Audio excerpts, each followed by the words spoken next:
You know that feeling when you catch your reflection in a mirror? What if, at exactly 1:11 the glass stops being your friend and starts hiding you? In today's video, we have a terrifying tale sent in by a user who got more than she bargained for when she bought a beautiful antique mirror. If you enjoyed this episode, make sure to leave us a like and subscribe so you never miss an upload. There was no way that Sarah could have guessed what she would soon discover about her new mirror. She had seen the listing online and couldn't resist. The mirror was exactly what she had been looking for, an ornate gold-framed Victorian-era piece that added just the right amount of flair to her modern urban apartment. She knew some people believed mirrors could capture spirit energy or even be portals to other dimensions. Although not one to usually put much stock in such claims, Sarah couldn't help but feel intrigued by the idea. The mirror arrived at her door a few days later.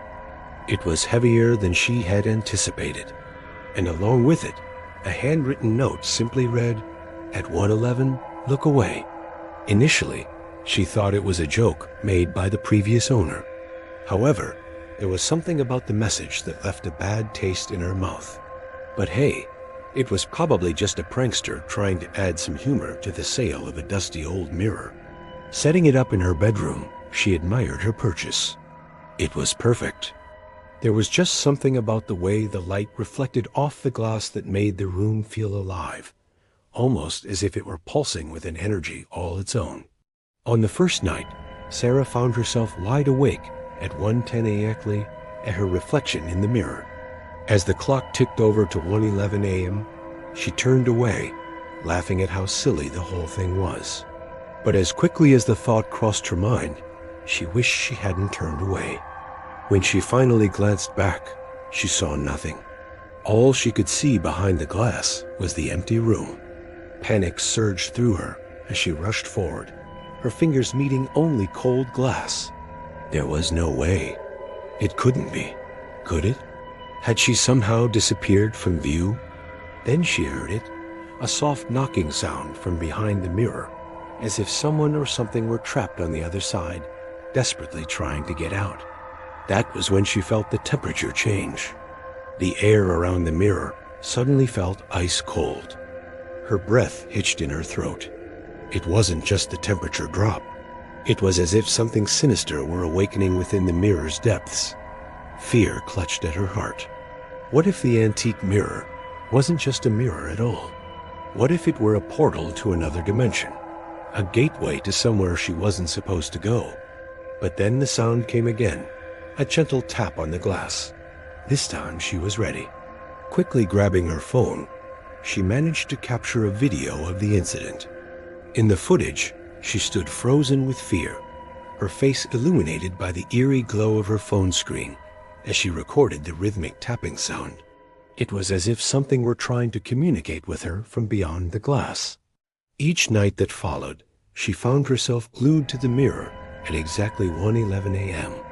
Every night the mirror rumbled, as if some unseen force were clawing at the barrier between dimensions. It was like watching a horror movie, except this was real. She was living it. As the nights wore on, the mirror became an obsession. Daytime hours were spent researching the mirror's history, hoping to uncover its secrets. And what she found only added to her growing dread. The mirror, she discovered, had once belonged to a famous seance medium from the late 19th century. Apparently, this woman had used the mirror during her seances, believing it enhanced her ability to communicate with spirits. But there was a dark twist to these stories. According to rumors, those who vanished after midnight rituals were never seen again. They simply disappeared into thin air, leaving behind only questions and theories. And then she stumbled upon something else, a series of unsettling posts on an online forum. One user claimed that their great-grandmother had given them the same mirror. And then this line, "Be careful. Once you disappear from the glass, you become trapped." Below that, another post. I looked away for a second.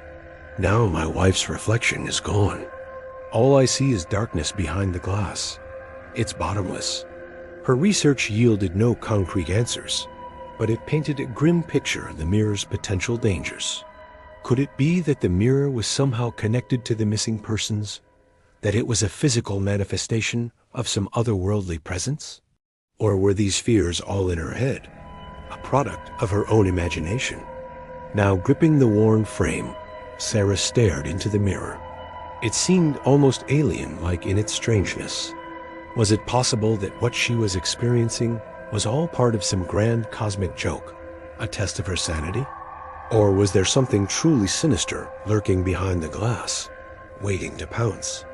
Days turned into weeks, and the mirror remained an ominous fixture in her room. The anticipation of 111A grew, an unwelcome guest that arrived punctually every night. Sleep became a luxury she couldn't afford. Each night she'd stand before the mirror, armed with candles and matches, determined to face whatever lurked within. Then on one fateful night, everything changed. It was 111 when Sarah decided enough was enough. Holding a flashlight high above her head, she forced herself to stare directly into the mirror.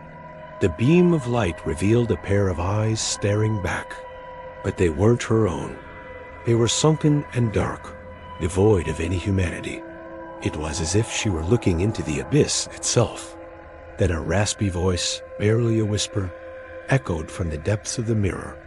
"Let me out." It was a guttural sound that scraped against her eardrums like nails on a chalkboard. The voice seemed to slither through the glass, sending shivers down her spine.